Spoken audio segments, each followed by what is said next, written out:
అని అడిగితే ఇక్కడ కోర్టు మీకు ఒకే ఛాలెంజ్ చెప్తా, ఒకటే ఛాలెంజ్ చెప్తా, దమ్ముంటే కొమ్మిని డిశ్చార్జ్ పిటిషన్ వేసుకోమని సుప్రీంకోర్టుకు పోయి వేస్తారు. ఎందుకు గాబరా? ఎందుకు ముందు బెయిల్ వచ్చింది డిశ్చార్జ్ పిటిషన్ వేయకుండా ఉంటారా?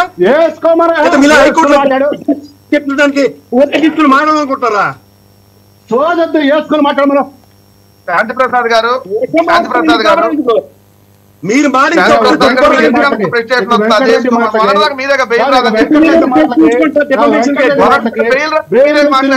ముఖ్యమంత్రి అన్నాడు కదా, బెయిల్ మీద తిరుగుతున్నా ఎమ్మెల్యే ఎవరు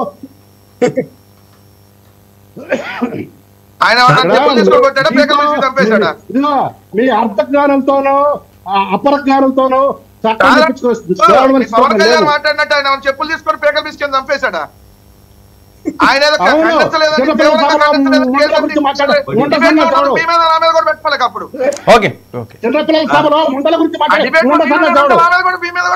అప్పుడు దానికి అంతు పొందే ఉంటుంది.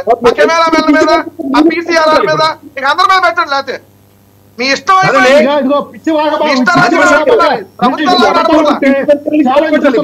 మగతనం ఉంటే వారం రోజుల్లో డిశ్చార్జ్ పిటిషన్ మనం ఇప్పుడు ఈ సుప్రీంకోర్టు తీర్పు పట్టుకుని డిశ్చార్జ్ మగతనాల గురించి మీరు మీ మగతనాలు, మీ ఏడ్చిన మగతనాల గురించి ఊరికే సొల్లు కాబట్టి చెప్తారు. మగతనం ఆ మగతనం ఏడితే సింగిల్ గా పోటీ చేసి ఎమ్మెల్యే వచ్చేవాడుగా ఇప్పుడు ఎందుకు ఈ గోళ? మగతనాలు మగతనాలు గుర్తొచ్చింది ఈ వయసులో. టాపిక్ డైవర్ట్ అవుతుంది. ఇప్పుడు కొమ్మినేని గారు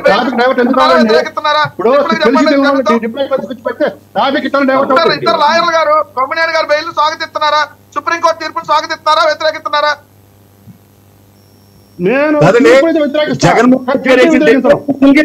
ఇప్పటికి ఇంకా కొమ్మినేని గారు డిశ్చార్జ్ పిటిషన్ బాకీ ఉంది మీకు. ఇదిగో ఏకిల్లో ధైర్యం ఉంటే డిశ్చార్జ్ పిటిషన్ ఏమని చెప్పు. నిజంగా నువ్వు కొమ్మినేని డిబేట్ లో కూర్చుంటావు కదా, మీ ఇద్దరు పూసుకొని తిరుగుతారుగా, వెళ్ళి చెప్పు మగాడే చేయమని డిశ్చార్జ్. పిలిచిన డిబేట్ రండి, కూర్చొని చెప్పండి, వేద్దాం.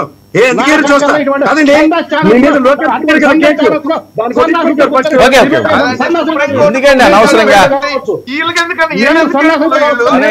అదే సుప్రీంకోర్టుకి వెళ్ళండి, మీరే అడ్డం పడండి వెళ్ళి. లేకపోతే సుప్రీంకోర్టు బయటకి వీళ్ళు మీడియా ట్రైల్ లో ఉరిశిక్షలు వేసేసారు. మీడియా ట్రైల్ లో అంచేత ఏంటంటే ఆవేశం ఆగలేకపోతుంది. శాంతిప్రసాద్ గారు మీ మీద లోకేష్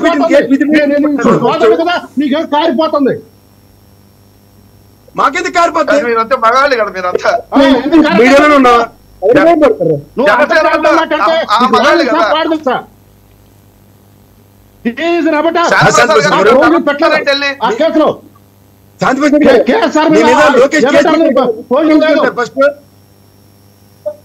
శాంతిప్రసాద్ గారు మీ మీద లోకేష్ కేసు పెట్టాడు కదా, కాంప్రమైజ్ అయ్యారు, వెళ్ళి క్షమాపణ చెప్పొచ్చారా? ఈ సొల్లు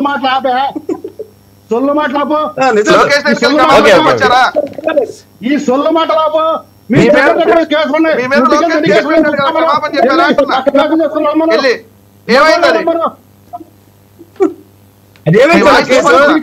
సాక్షి చెప్పి చావు మనం 5 చారు ఇక్కడికి వచ్చి మా ముందు తొండ కొడతారు. మీరు ఏం చేస్తే ధర్నా చేయండి, లేకపోతే మీరు వెళ్ళి హ్యాంగ్ చేసుకుంటారనండి. ఆయన వదిలితే మేము హ్యాంగ్ చేసుకుని చచ్చిపోతాం, గొడవ చేయండి వెళ్ళి. లేకపోతే ఎందుకు ఎందుక బెయిల్ మీద ఉన్న సన్నాసి గురించి మాకెందుక?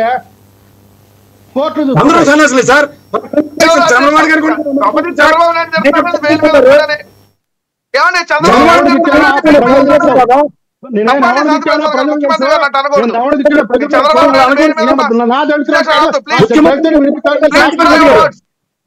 కేసు పెట్టగలరు మీ మీద. ప్లీజ్ ప్రసాద్ గారు ముఖ్యమంత్రి గారు బెయిల్ మీద ఉన్న అనకూడదు. ముఖ్యమంత్రి గారు బెయిల్ మీద ఉన్న డాక్టర్ అనకూడదు. Please withdraw your voice.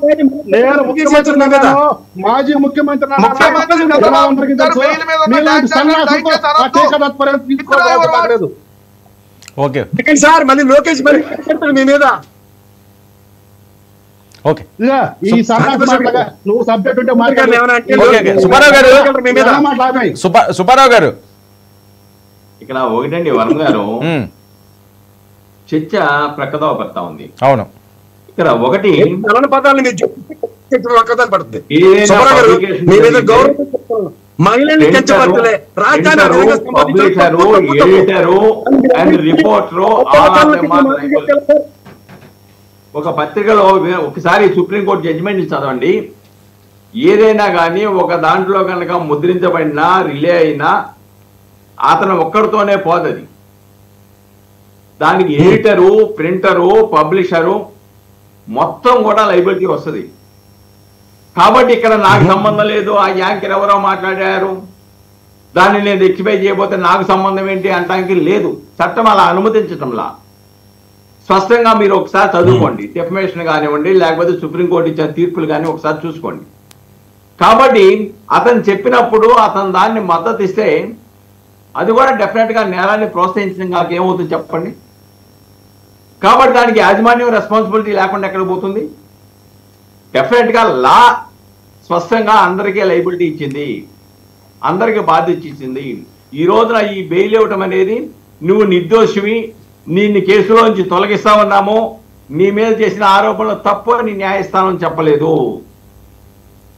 ఆయన వయసును పరిగణలోకి తీసుకుంది, ఆయన ఏజ్ని పరిగణలో ఎన్ని రోజులు ఉండో, 4 రోజులు ఉన్నారా, 5 రోజులు ఉన్నారా చూసింది.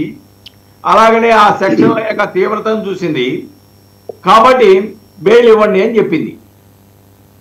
చెబుతూ కూడా ఇటువంటి వాటిని రాబోయే రోజుల్లో రాకుండా కూడా జాగ్రత్తలు తీసుకోమని పరోక్షంగా హెచ్చరించింది.